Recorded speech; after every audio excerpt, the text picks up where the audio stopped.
In the vast emptiness of the American frontier, where the stars shine brighter than anywhere else on Earth, rancher Jack "Dusty" McLean thought he'd seen it all. Rattlesnakes, dust storms, cattle rustlers. Nothing could shake a man who'd survived 30 years under the merciless desert sun. But on one fateful night in August 1947, something descended from those same stars that would shatter everything he believed about the world.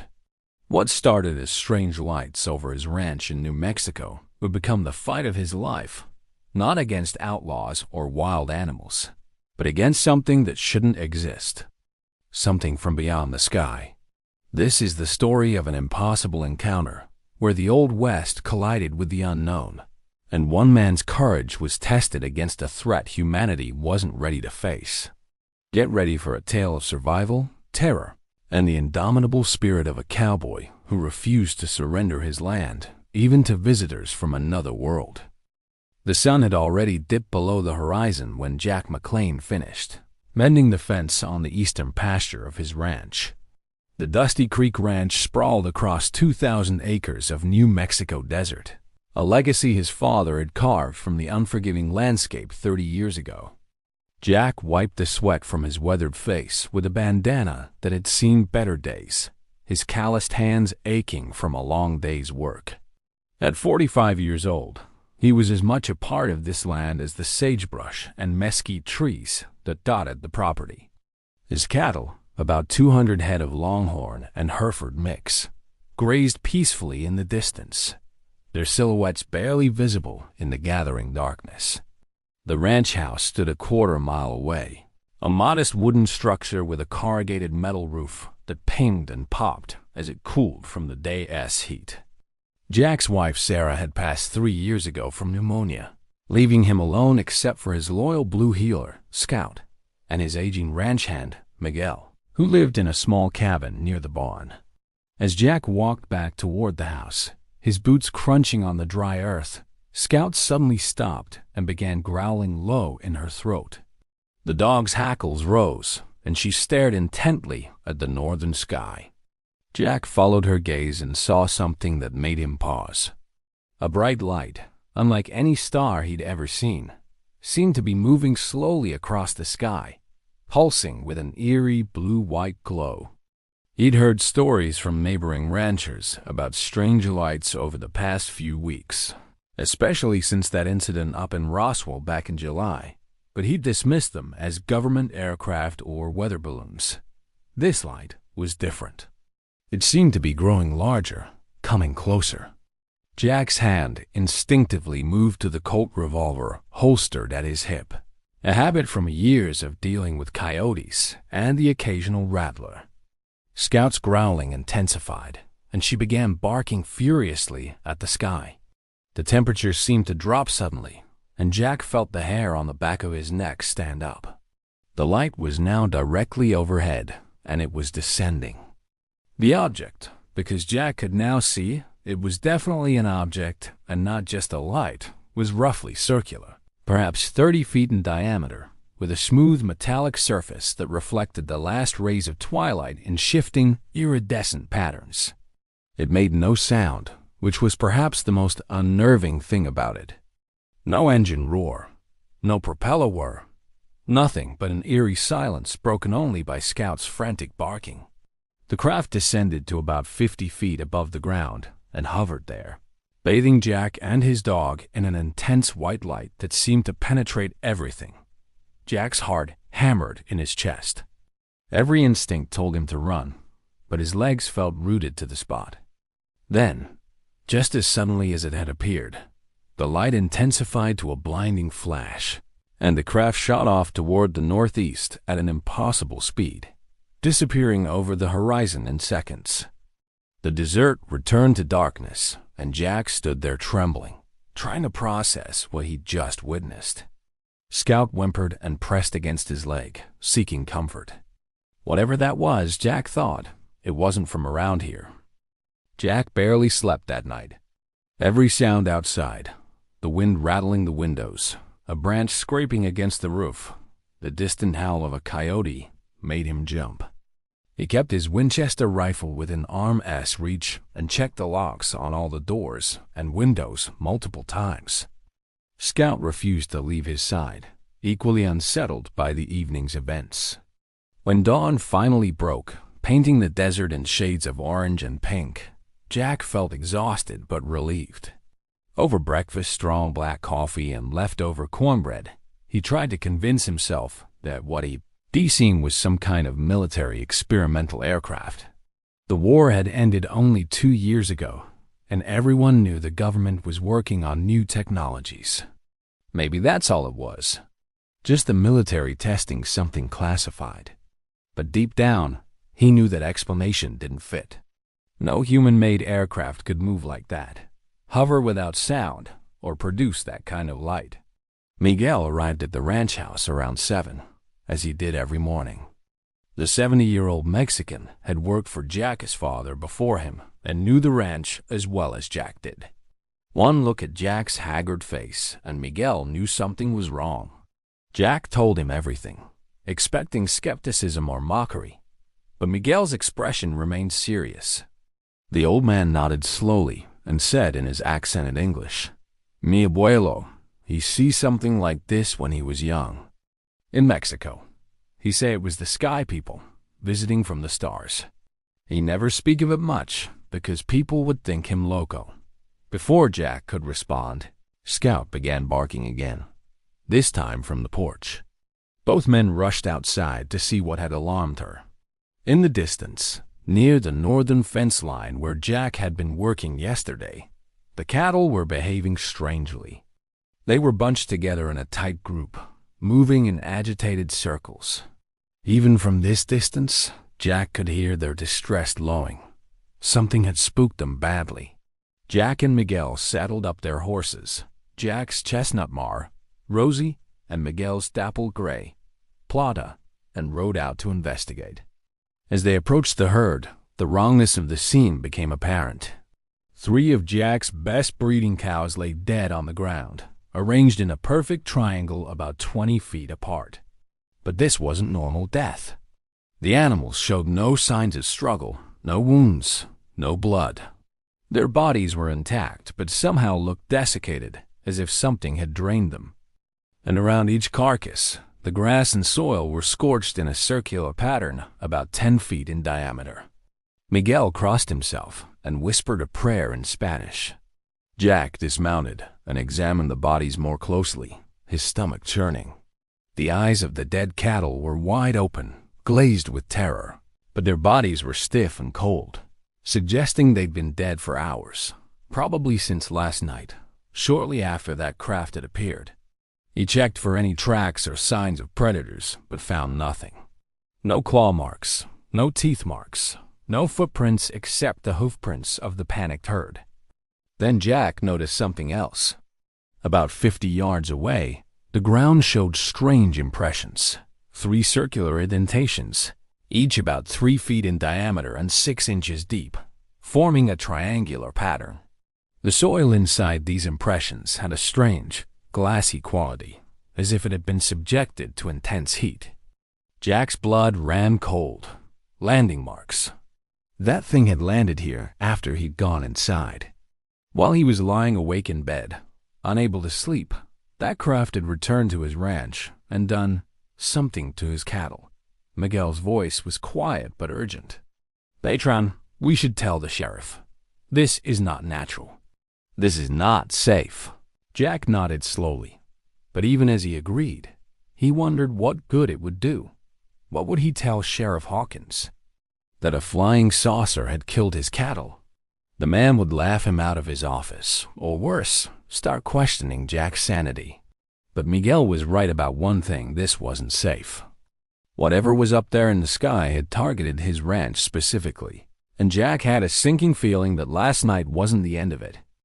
Against his better judgment, Jack decided to ride into town that afternoon.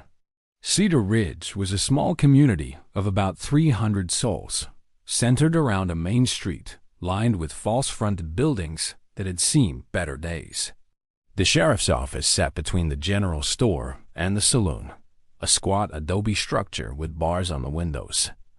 Jack tied Rosie to the hitching post outside and steeled himself for what was sure to be a difficult conversation. Sheriff Tom Hawkins was a practical man in his late 50s who'd maintained law and order in Cedar Ridge for nearly 20 years.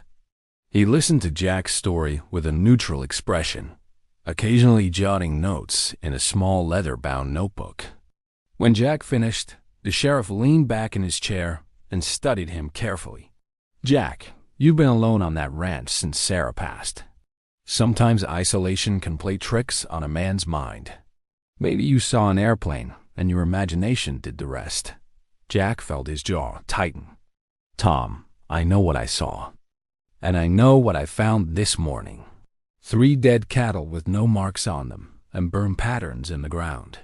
You can come out and see for yourself if you don't believe me." The sheriff sighed and stood up. "All right, I'll come take a look tomorrow morning.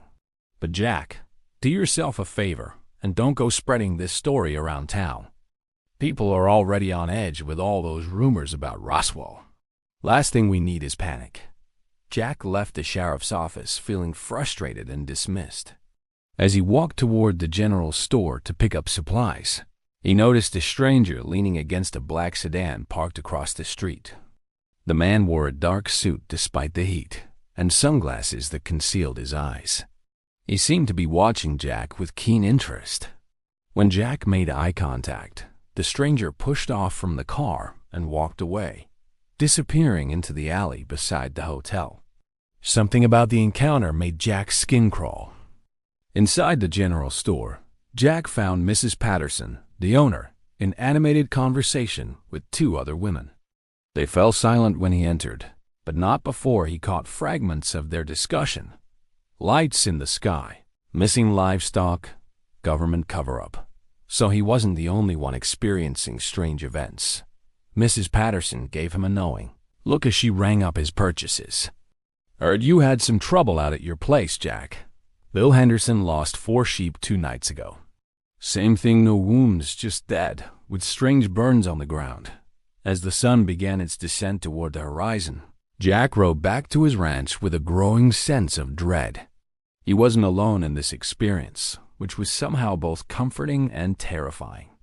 Whatever was happening, it was widespread and systematic. And that stranger in the dark suit, was he government, military? Someone investigating the incidents, or someone trying to keep them quiet? Night fell quickly in the desert, and Jack made preparations. He loaded every gun on the property, his rifle, his revolver, an old shotgun that had belonged to his father, and a hunting rifle Sarah had kept. He positioned them at strategic locations throughout the house and made sure he had plenty of ammunition. Miguel offered to stay at the main house rather than returning to his cabin, and Jack gratefully accepted. Scout remained on high alert, her ears pricked and her body tense. Around 11 p.m., the lights returned. This time, there were 3 of them, hovering in formation over the ranch house, each pulsing with that same eerie blue-white glow. Jack and Miguel watched from the windows, weapons ready, as the crafts descended slowly, deliberately. The air filled with a low humming sound that seemed to vibrate through Jack's chest and bones. Then, from the largest of the 3 crafts, a beam of intense white light shot down, sweeping across the ground like a searchlight. It moved methodically across the yard, the barn, the corrals, clearly looking for something. When the beam passed over the house, every window blazed with light, and Jack felt a strange tingling sensation wash over his body. Scout howled in distress, and Miguel gripped his rifle with white knuckles, murmuring prayers continuously. Then the beam stopped moving, holding steady on the house. Jack felt a presence in his mind, not words exactly, but impressions, images, feelings, curiosity, assessment, intent, and underneath it all, something cold and utterly alien. They were being studied, evaluated like specimens under a microscope. The realization hit Jack like a physical blow. To these beings, whatever they were, he and everything on his ranch were nothing more than subjects of interest, resources to be examined and possibly exploited. The beam intensified, and Jack felt his muscles go rigid, as if his body no longer fully belonged to him. Beside him, Miguel had frozen in place, his face locked in an expression of terror. Through the window, Jack could see shapes beginning to materialize in the light-dark silhouettes descending from the craft. They moved with an unsettling fluidity, not quite walking, almost flowing down the beam of light. As they drew closer, Jack could make out more details. They were roughly humanoid in shape, but wrong in every proportion. Too tall, too thin, with limbs that seemed to have too many joints. Their heads were larger than human heads, and even through the blinding light, Jack could see enormous dark eyes that seemed to absorb rather than reflect light. With tremendous effort, Jack fought against the paralysis gripping his body. Every muscle screamed in protest, but inch by inch, he forced his arm to move toward the Winchester rifle leaning against the wall. The mental pressure in his head increased, like invisible fingers trying to push him back into submission. But Jack, as stubborn will forged through decades of surviving in one of the harshest environments on Earth, refused to yield.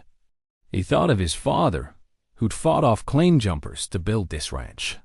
He thought of Sarah, whose strength during her final illness had inspired him. He thought of Miguel, frozen and helpless beside him. This was his land, his home, and no being from anywhere in the universe would take it without a fight. His fingers closed around the rifle. The moment he touched the weapon, the pressure in his mind spiked to an almost unbearable level. But Jack used the pain, channeled it into determination.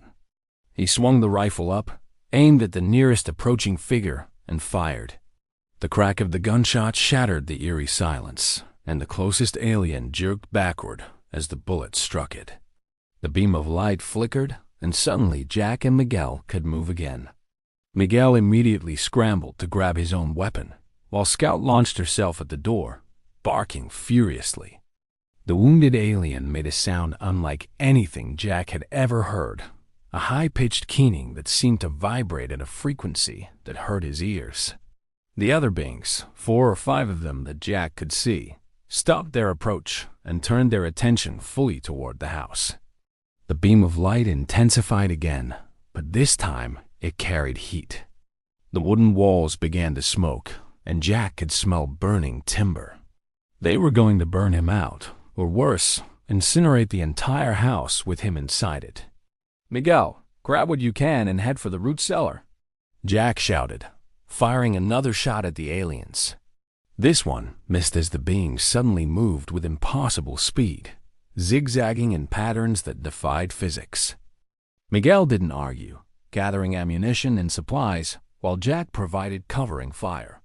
They burst out the back door, Scout leading the way, and ran through the choking smoke toward the old storm cellar Jack's father had dug into a hillside 30 yards behind the house. The aliens pursued them, but they seemed less comfortable on the ground away from their light beam. They moved with a strange lurching gait that suggested they weren't accustomed to Earth's gravity. Jack fired repeatedly as he ran, and at least one more of his shots found its mark. He saw one of the creatures stumble and fall. Dark fluid, he refused to think of it as blood spurting across the ground beneath it. The others hesitated, and that hesitation gave Jack, Miguel, and Scout enough time to reach the cellar and slam the heavy wooden door shut behind them. In the darkness of the underground shelter, lit only by a single kerosene lamp Miguel managed to light, they caught their breath. Above them, they could hear strange sounds, footsteps that didn't sound quite right, scratching at the cellar door, and that same high-pitched keening sound. Then came a different sound, a deep thrumming that Jack recognized. The engines of the crafts, if they could be called engines. Through the cracks around the door, he could see the blue-white light intensifying. Were they about to blast the cellar? Collapse the hillside on top of them? Instead, after several minutes of this standoff, the sounds began to fade. The light diminished, and the thrumming grew distant. Jack waited another 10 minutes before cautiously opening the cellar door and peering out. The crafts were retreating, rising into the sky in formation. Within moments, they accelerated to impossible speeds and vanished. But Jack's relief was short-lived. His ranch house was engulfed in flames, burning fiercely in the night. The barn, too, was ablaze. Everything he owned, every memory of his life with Sarah, was being consumed by fire. And scattered across his property, he could see dark shapes lying motionless, his cattle, caught in whatever had just happened, adding their deaths to the destruction.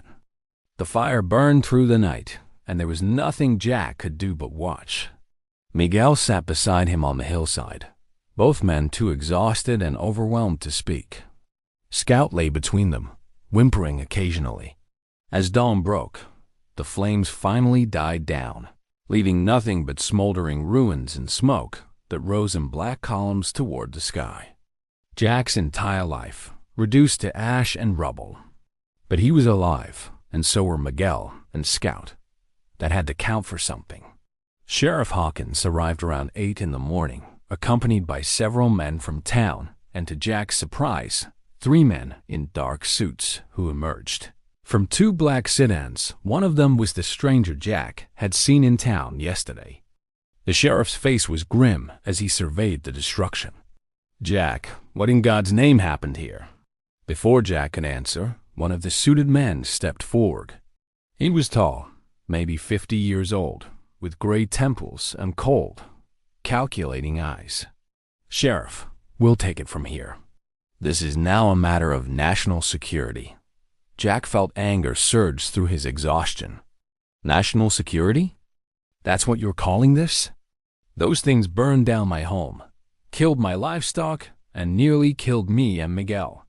The government man's expression didn't change. "Mr. McLean, I'm Agent Reeves with the Air Force Intelligence. I need you to understand that what you've experienced is classified. You cannot speak of this to anyone. The official story is that you had an electrical fire that spread to your barn. You'll be compensated for your losses, but you must sign a non-disclosure agreement." Jack laughed, a bitter sound. "Compensated? You think money makes up for this? And you expect me to lie about what happened? People have a right to know there are things coming down from the sky, killing livestock and threatening lives." Agent Reeves stepped closer, his voice dropping to a quiet, dangerous tone. "Mr. McLean, you don't understand the bigger picture. If word of this gets out, there will be mass panic. People will arm themselves, start shooting at anything in the sky. Our relationship with these visitors is delicate. We're trying to establish communication, understand their intentions. Incidents like last night don't help." The implications of Reeves' words hit Jack like a sledgehammer.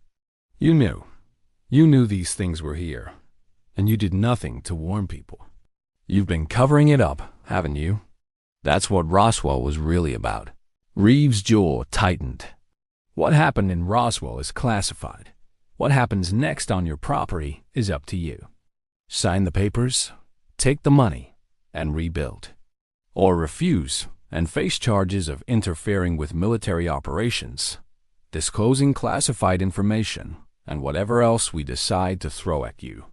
You'll lose your land anyway, and probably spend time in federal prison." Miguel spoke up for the first time, his voice quiet but firm. "You cannot do this. You cannot silence people and pretend nothing is happening. More will die if you do nothing." Agent Reeves turned to him. "You're not even a citizen, are you, Mr. Hernandez? It would be a shame if immigration became interested in your status. I understand you've been in this country for quite some time without proper documentation." Jack saw red. He lunged at Reeves, but the sheriff and 2 deputies grabbed him, holding him back. "You son of a—" Agent Reeves straightened his tie, unbothered. "I'll give you 24 hours to decide, Mr. McLean. Sign the papers and cooperate, or face the consequences. Your choice." He turned and walked back to his sedan, and his colleagues followed. The vehicles drove away, leaving Jack standing in the ruins of his life, shaking with rage and helplessness. That night, Jack lay in a borrowed bed at Miguel's cabin. staring at the ceiling. He'd sent Miguel to stay with relatives in town. No point in both of them being targets. Scout lay on the floor beside the bed, finally sleeping after their ordeal. Jack's mind raced. He could sign the papers, take the money, and try to rebuild. But could he live with himself, knowing he'd covered up a threat that could affect everyone? Knowing that other ranchers might face what he'd faced, unprepared and unwarned? Around midnight, Jack heard a sound outside, not the Crafts this time, but a vehicle. He grabbed his rifle and moved to the window. A familiar truck was pulling up, and Bill Henderson, his neighbor, climbed out. Bill approached the cabin door carefully, hands visible. "Jack, it's Bill. Can we talk?" Jack opened the door cautiously. Bill's face was haggard. "They came to me too. 3 days ago. Lost my sheep and my barn. Those government men showed up, gave me the same speech. I signed their papers, Jack. I was scared, and I needed the money. But I can't sleep at night, knowing I lied. Knowing those things are still out there." Jack invited Bill inside, and over the next hour, they talked. Bill knew of at least 4 other ranchers who'd had similar experiences. Always the lights, always dead livestock, always the government agents coming to clean up and silence everyone. A pattern of visitation and cover-up stretching back weeks, maybe months. The 2 men made a decision that night. They would refuse to be silenced. They would contact other affected ranchers, document everything, and find a way to get the truth out. Consequences be damned. The next morning, Jack called Agent Reeves and told him his decision. There was a long pause on the other end of the line. "You're making a mistake, Mr. McLean." Jack's reply was steady. "Maybe so, but it's my mistake to make. I won't sign your papers, and I won't be silent." He hung up before Reeves could respond. Within hours, military trucks rolled onto what remained of his property. Soldiers in unmarked uniforms began combing through the debris, collecting anything that might serve as evidence. They worked with methodical efficiency, photographing, bagging, and removing. But they were too late. Jack and Bill had already documented everything, taking photographs of the landing sites, the dead cattle, the burn patterns. Miguel had hidden these materials with his family in town before the government arrived. Jack had also written a detailed account of everything that had transpired and mailed copies to several newspapers across the Southwest. He knew most would dismiss his story, but maybe one would investigate. Maybe one would care enough to look into the pattern of incidents. 3 days later, Jack was arrested on fabricated charges of arson and insurance fraud. The trial was swift and the outcome predetermined. He was sentenced to 6 months in the county jail, a sentence clearly designed to keep him locked up and quiet during the critical period, while the government reinforced their cover-up.